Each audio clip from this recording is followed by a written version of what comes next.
आपल्या संपूर्ण महाराष्ट्रामध्ये तसं तर संपूर्ण भारतामध्ये दिवाळी सण हा खूप आनंदाने साजरा केला जातो।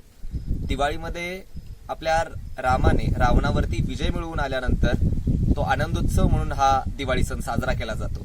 पण महाराष्ट्रामध्ये ही दिवाळी थोडीफार वेगळी असते, कारण खऱ्या अर्थानं आमच्या राजानं अर्थातच छत्रपती शिवाजी महाराजांनी अन्यायी अत्याचारी अशा मुघल राजवटींवरती विजय मिळवला आणि या आमच्या राजाचं प्रतीक म्हणून आमच्या या राजाचे किल्ले गडकिल्ले यांची उभारणी केली जाते।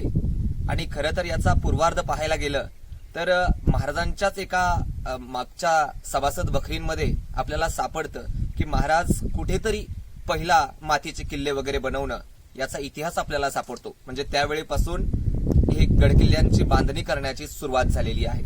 आज मी आपल्या समोर रायगडाची प्रतिकृती उभा केलेली आहे।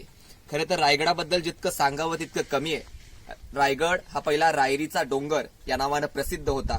चंद्रराव मोरे, जावळीचे चंद्रराव मोरे यांच्याकडे हा किल्ला होता आणि ते चंद्रराव मोरे हे आदिलशहाचे सरदार म्हणून ओळखले जायचे। पण महाराजांना वाटलं की आपले हे मराठा हिंदू आहेत आणि आपल्या या स्वराज्यासाठी त्यांनी काम केलं पाहिजे, म्हणून त्यांनी चंद्रराव मोऱ्यांना पत्र लिहिलं की तुम्ही स्वराज्यामध्ये या आणि आपण एकत्र काम करू। पण चंद्रराव मोरेंनी उर्मटपणे राजांना प्रश्न केला की तुम्ही कसले राजे, खरे राजे तर आम्ही आहोत। आणि या उत्तरावरती चिडून महाराजांनी 6 एप्रिल 1656 रोजी या रायरीच्या किल्ल्याला वेढा घातला आणि लवकरच हा किल्ला जिंकून घेतला। ज्यावेळी महाराजांनी हा किल्ला एकदा देखरेखीकडे आणला, एकदा पाहिला, त्यावेळी महाराजांच्या लक्षात आलं की देवगिरी हा किल्ला पृथ्वीवरील सर्वात चखोट किल्ला, पण त्यापेक्षाही देवगिरीपेक्षाही दशगुणी 1.5 गाव उंच प्रशस्त जागा, किल्ल्याच्या तटबंदीवरती पावसाळ्यात गवत सुद्धा उगवत नाही आणि पाखराला उतरवायचं झालं कड्यावरती तरी कपारीत जागा सुद्धा नाही, असा अभेद्य असा भरभक्कम असा किल्ला पाहून राजे इंदोलकरांना म्हणाले की तख्तासाठी हीच जागा करावी आणि यानुसार प्लॅन ठरला। इंदोलकरांनी गड बांधायला घेतला। जवळपास 14 वर्ष गडावरती बांधकाम सुरू होतं। इंदोलकरांनी आपलं सर्व काही पणाला लावलं। अक्षरशः एकदा गरज लागल्यावर आपला वाडा, आपली संपत्ती सुद्धा विकली, पण गडाचं काम थांबू दिलं नाही। जवळपास गडावरती आपल्याला 350 इमारती बघायला भेटतील। यामध्ये बाजारपेठ आली, नगारखाना, मिनार आहेत, राणीमहाल आहेत, दारुगोळा कोठार आहेत, धान्याची कोठार आहेत, यासोबत आपल्या जगदीश्वराचं मंदिर आहे, जुनं शिरक्यांचं शिरकाईचं मंदिर आहे, 5 तलाव आहेत, त्यामध्ये कोळीम तलाव, हत्ती तलाव, गंगासागर तलाव आणि यासोबत कुर्शावत तलाव। याच बरोबर रायगडावरती 33 पाण्याची टाकी आहेत।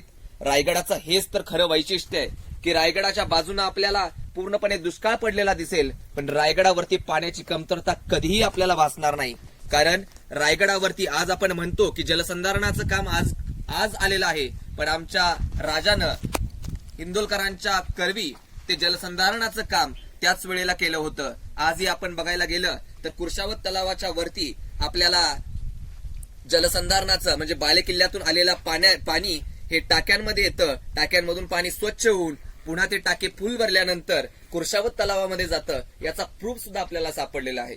आपण म्हणतो की आज पाऊस किती पडला, किती मिलीमीटर मध्ये पडला, याचे परीक्षण करण्याचं साधन आज निर्माण झालेलं आहे। पण रायगडावरती तुम्ही जाल कधी तर एक 3 होल असलेलं एक टाकी असलेलं एक जागा आहे, जिथे त्या होलांमधून पाणी आत किती पडलंय त्यावरून अंदाज लावला जायचा की पाऊस किती झालेला आहे। याचसोबत गडावरती वेगवेगळ्या प्रकारच्या रचना आहेत, बाजारपेठ आहे, टकमकटोक आहे। टकमकटोकाबद्दल सांगायचं झालं तर माझ्या शिवाजी राजांना कोणत्याही कैद्याला, म्हणजे माझ्या वाचण्यात तरी नाही की कोणत्या कैद्याला टकमकटोकावर ढकलून दिलं असेल, पण माझ्या संभाजी राजानं कोणत्याही युद्ध कैद्याला क्षमा केलेली नाहीये। सर्वांना काटेकोर अशी शिक्षा दिलेली आहे। तसं बघायचं झालं तर देवगिरी किल्ला हा पृथ्वीवरचा सर्वात चखोट किल्ला, पण देवगिरी किल्ल्याचं एकच पॉइंट असा होता, वीक पॉइंट होता की देवगिरी किल्ल्याला एकच दरवाजा होता। समजा काही शिदोरी संपली, वेढा बसलाय, शिदोरी संपली तर बाहेर पडायचं झालं तर बाहेर पडता येत नव्हतं। पण यासाठी महाराजांनी रायगडावरती दुसरा दरवाजा काढून घेतला, अर्थात वाघ दरवाजा।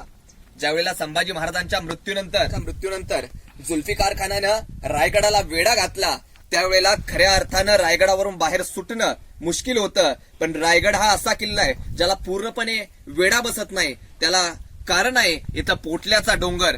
आणि यामुळं राजाराम महाराज आणि प्रधान मंडळांनी या वाघ दरवाजातून पोटल्याच्या डोंगराच्या बरोबर समोर असलेला अर्थातच वाघ दरवाजा इथून उतरले आणि गडावरून पाय उतार झाले आणि प्रतापगडावर गेले.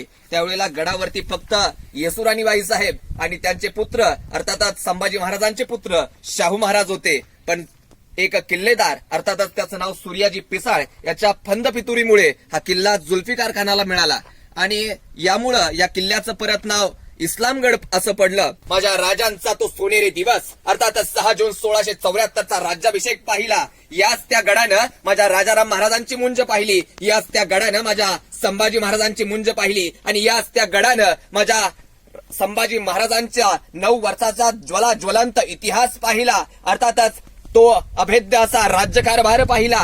कारण याच माझ्या राजानं महाबलाढ्य औरंगजेबाला 9 वर्ष झुंजवलं. आणि हाच तो गड ज्या गडावरती माझ्या राजानं शेवटचा श्वास घेतला. असा हा माझा रायगड अर्थातच राजांचा गड, गडांचा राजा, अर्थातच आपल्या सर्वांचा जीव की प्राण रायगड. धन्यवाद. मला आज तुम्हाला इतकंच सांगायचंय की गडाबद्दल, आपल्या रायगडाबद्दल, आपल्या इतिहासाबद्दल खरी माहिती सर्वांपर्यंत पोहोचवा आणि आपला इतिहास जपा.